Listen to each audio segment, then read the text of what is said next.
Guys, आज मैं आपके बीच कुछ मैट्रिकुलेशन के सवालों को लेकर आ रहा हूं, जिसमें मैं 2023-24 के बीच जो महत्वपूर्ण प्रश्न हैं उनको साथ लूँगा।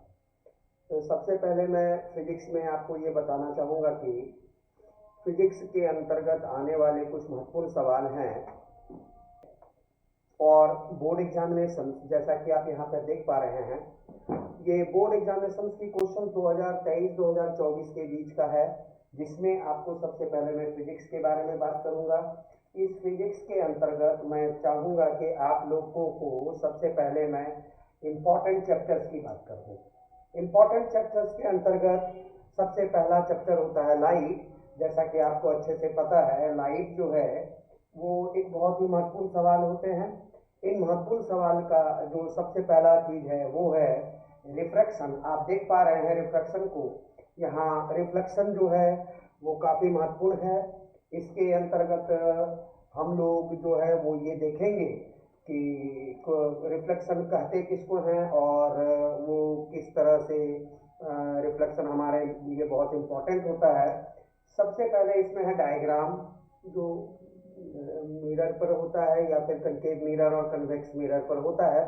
इसमें ज़्यादातर जो क्वेश्चंस आएंगे वो डायग्राम आएगा और उसमें 6 केसेस होते हैं। वो 6 केसेस जो हमारे हैं वो उनमें से किसी एक का भी सवाल को पूछा जा सकता है। ओके, तो अब ये जो है 6 सवाल के बाद हम लोग यह पाते हैं कि किसी भी डायग्राम को बनाने के बाद हमें जो है 2 या 3 मार्क्स के ये सवाल होते हैं। अगर डायग्राम आपको नहीं आता होगा तो मैं इसे एक अलग सा वीडियो बना दूंगा जो आपको काफ़ी मददगार होगी। इसके बाद जो दूसरा टॉपिक होता है वो होता है साइन कन्वेंशन। ये साइन कन्वेंशन कनकेव मिरर के ऊपर जो है वो होते हैं। कनकेव और कन्वेक्स में फोकल लेंथ की बात आती है, इसमें यू की बात आती है, इसमें भी की बात आती है। ओके, इसके बाद जो हमारा टॉपिक आता है वो होता है यूजेज ऑफ कनकेव मिरर। बहुत इंपॉर्टेंट है, इसमें से किसी 2 यूजेज के बारे में आपको बताना पड़ता है। ओके, तो ये 2 यूजेज जो हमारे हैं वो पहला तो है कि हम दाढ़ी बनाने वाले दर्पण में इसका उपयोग देखते हैं, और एक 2 उपयोग और है जिसे मैं अगले वीडियो में बना दूंगा। इसके बाद मैं अगला टॉपिक पर बात करूंगा यूजेज ऑफ कन्वेक्स मिरर। जैसा कि हमारा इसमें एक मेन सवाल आता है, गाड़ी के साइड मिरर के रूप में हम कन्वेक्स मिरर का इस्तेमाल क्यों करते हैं, क्यों साइड मिरर में, वो इसकी प्रॉपर्टीज के बारे में बात करेंगे हम लोग। ओके, इसके बाद नंबर 10 में आता है मैग्निफिकेशन। काफ़ी इंपॉर्टेंट सवाल है मैग्निफिकेशन पर भी। इसमें हाइट और इमेज की, हाइट ऑफ ऑब्जेक्ट की बात होती है।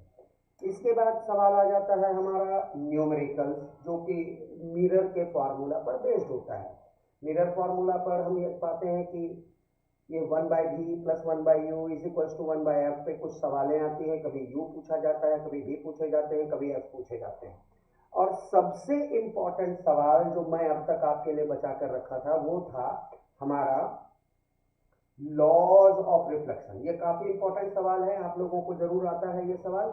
आप चाहें तो इनको अच्छी तरह से आप समझ भी लें और अच्छी तरह से डायग्राम बनाना इसमें काफ़ी आवश्यक है। ओके,